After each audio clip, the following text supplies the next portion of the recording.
Nous arrivons à Actes chapitre 10. J'invite aussi à lire le texte, lire tout le chapitre. Et là, il est question de Pierre et puis d'un certain Corneille. Puis on va voir un peu ce qui va se passer dans cette partie-là. Quand vous lirez le texte, vous verrez que donc il n'y avait pas que des Juifs qui se tournaient vers Jésus, mais tous ceux et celles qui se tournaient vers lui. Corneille, c'est qui? C'est un centenier, une personne qui avait une responsabilité, un rang important au sein de l'armée romaine. Ce n'était pas n'importe qui. Ce qu'on apprend de lui, c'est qu'il était en poste à Césarée et il était entouré des membres de sa famille. Peut-être qu'il est venu de loin, on ne sait pas si c'est de Rome ou autre, mais il a emmené toute sa famille. Voilà. Il avait une certaine crainte de Dieu, de respect et une admiration pour tout ce qui concerne le peuple d'Israël. Et puis, c'était un homme qui avait une attitude d'humilité. Acte 10, 2. Cet homme était pieux et craignait Dieu avec toute sa maison. Il faisait beaucoup d'aumônes au peuple et priait Dieu continuellement. Donc, c'était on va dire un soldat romain, un officier, mais il se trouve là dans cette ville, près de la synagogue, et c'était un homme qui aimait Dieu, qui craignait Dieu, donc il ne suivait pas les idoles que les Romains adoraient, et ils en avaient un paquet. On ne sait pas comment ni pourquoi Corneille s'était attaché à la foi. Qui l'avait conduit vers cette foi-là? Ses parents, des amis. Ce qui semble remarquable, c'est que cette révérence profonde du Dieu créateur se retrouvait aussi dans tous ceux qui l'entouraient. On peut s'imaginer que cette vie de prière et d'adoration accompagnée de bonnes œuvres avait fait une très bonne, on va dire, il y a eu une influence, qu'ils veuillent pas les gens, peut-être au début, ouais, un soldat, oui, il se prend pour qui? Oui, il fait quoi? Il fait semblant de nous aimer, d'aimer Dieu, ok, mais il n'est pas sincère, mais au bout d'un moment, son témoignage a porté. Et donc, ça a créé une influence. Voilà. Vous savez, il y a des personnes dont l'influence sur leur famille et amis est bonne, qui peut conduire les autres membres de la famille aussi vers Dieu, ou en tout cas à chercher Dieu. Mais il y a quelque chose qui est différent en lui. Il y a quelque chose qu'il a que je n'ai pas. On me l'a souvent dit déjà. Mais qu'est-ce que tu as de différent? J'aimerais savoir, j'aimerais comprendre. Alors, dans ce cas-là, moi, j'aime bien laisser un peu mijoter pour que continue dans la recherche. On voit que le respect, l'amour, amour sincère se répand constamment, amenant des cœurs à être touchés. Ça, c'est notre témoignage, combien il est important. Vous savez, si vous avez un témoignage de païen parmi les païens, ne dites surtout pas que vous êtes chrétien, parce que vous allez complètement détruire le témoignage. C'est pour ça, des fois, je dis, si vous avez une voiture et que vous avez l'habitude de klaxonner, de faire les phares, doubler, faire toutes sortes de choses en voiture, parce qu'il y a des gens, quand ils vont dans leur voiture, on ne sait pas, ils se transforment, eh bien, enlevez le poisson qu'il y a derrière, parce que vous allez donner un mauvais témoignage. Moi, le Seigneur m'a vraiment parlé par rapport à ça, sans poisson, mais bizarre. À une époque de ma vie, quand je montais dans ma voiture, c'était l'impatience, klaxonner, faire des phares. Ouais, qu'est-ce qu'il fait celui-là? Oui, voilà. Jusqu'à ce que le Seigneur me parle d'une manière très... Mais t'es policier, toi? T'es gendarme? Non, pardon, Seigneur. Ok. Alors, quand quelqu'un te fait une queue de poisson, te double, roule très vite, bénis la personne. Et j'ai appris. C'est pas toujours facile, parce que des fois, il y a des moments où c'est encore un peu difficile, mais bon, le Seigneur, il a vraiment fait son œuvre en moi. Je suis pas parfait, mais voilà, en tout cas, la plupart du temps, bien, voilà, je m'énerve pas, pas de phare, pas de klaxon, pas de mauvais gestes ou autres. Je bénis, Seigneur, bénis-les, garde-les, ceux qui roulent très vite. Voilà, quand je vois des motos, des fois, chaud, Seigneur, garde-le. Révèle-toi à lui, à elle. Oui, on peut, voilà, c'est dans notre témoignage. Alors les gens qui nous voient, ben, vous pouvez avoir une influence sur les gens sans le savoir. Mais si vous dites à votre travail, à vos amis, vos familles, je suis chrétien partout, par-ci, par-là, et que votre témoignage est lamentable, évidemment, ils ne vont pas avoir d'influence ils viendront jamais voir ce en quoi vous croyez. Hein. Tu viens à l'église? Oh, bah, certainement pas. Hein. T'as vu dans commenter, toi? Non. Donc, vous voyez, il y a des fois des contre-témoignages. Hein. Si on veut avoir une influence, eh bien, de garder ce respect, cet amour sincère pour Dieu, mais aussi eh bien, de donner un bon témoignage. Bien sûr, Corneille n'avait pas encore entendu la bonne nouvelle du salut, mais son cœur était prêt déjà, il aimait Dieu. Voilà, il était prêt, il était ouvert. Et parce que plus tard, quand Pierre, bien sûr, a été envoyé là-bas, on voit que quand Pierre a prié pour le baptême du Saint-Esprit, euh, il a été baptisé, Corneille, avant même qu'il ait fini de parler. Mais avant ça, il y a l'ange qui est venu le visiter pour lui dire d'aller chercher Pierre. Donc l'ange est venu voir Corneille, voilà, pour qu'il lui annonce l'évangile. On pourrait se demander pourquoi. Pourquoi Dieu a envoyé un ange pour dire à Corneille d'aller chercher Pierre? D'abord parce que on pourrait penser que c'est pas le rôle des anges. Puis ensuite, Pierre, c'est Pierre qui devait comprendre une leçon importante.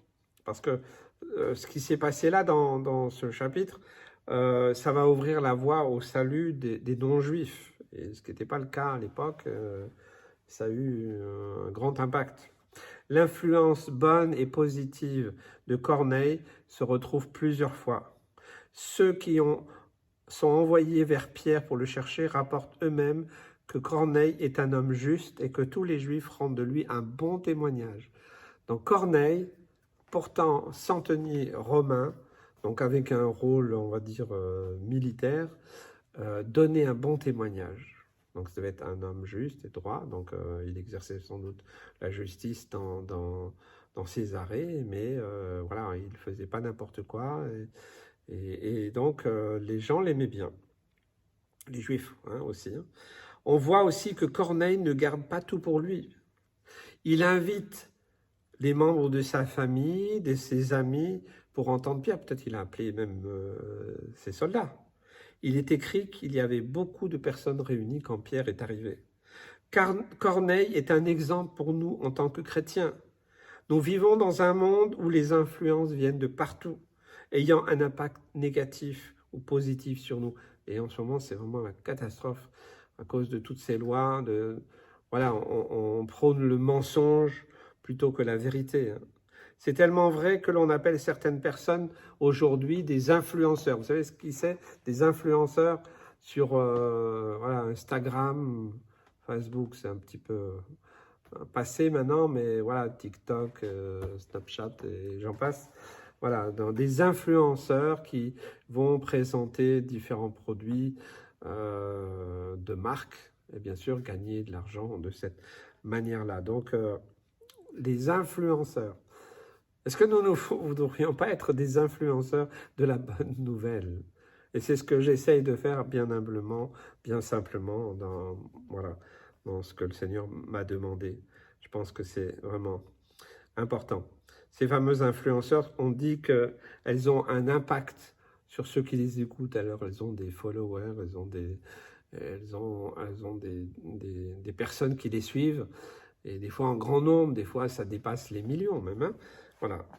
Malheureusement, cela conduit aussi à des drames, des comportements stupides et dangereux. Il y a certains challenges qui sont faits sur Internet, entre guillemets, emmenant des personnes à faire n'importe quoi. Vous savez, c'est étonnant des fois de voir certaines personnes qui sont intelligentes, qui faire n'importe quoi. Et les croyants, nous en tant que croyants, on peut aussi ne pas être à l'abri de cela. Nous avons cette histoire tragique d'une femme qui a fait jeûner son fils malade d'une manière drastique pendant une période bien trop longue sous les conseils d'un pasteur pseudo-pasteur, pour moi, ce n'était pas un pasteur, qui lui avait dit qu'il fallait jeûner jusqu'à la guérison. Ben, en fait, ils ont jeûné jusqu'à la mort. Ou cet homme qui, pensant marcher sur l'eau, s'est noyé. Ça s'appelle la présomption, ça s'appelle tenter Dieu. Ça n'a rien à voir avec l'évangile. Acte 10, 33. Aussitôt j'ai envoyé vers toi et tu as bien fait de venir. Maintenant donc, nous sommes tous devant Dieu pour entendre tout ce que le Seigneur t'a ordonné de nous dire. Non seulement Corneille avait une bonne influence, un cœur ouvert, mais il était aussi prêt à obéir. Sa priorité absolue, c'était Dieu. Au-delà de son statut, de sa réputation, qu'importe si cela lui mettrait à dos sa nation, des proches ou des amis.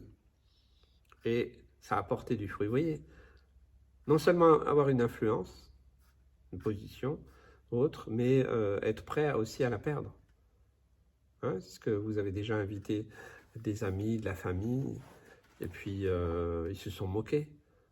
Hein, ils se sont moqués. Enfin, t'as vu là, mais on dirait que c'est des clowns. De toute façon, c'est une secte.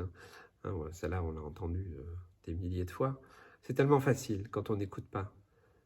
Hein, mais il y a des hommes et des femmes qui sont prêts à perdre leur réputation. Aujourd'hui, beaucoup de chrétiens ne veulent pas perdre leur réputation.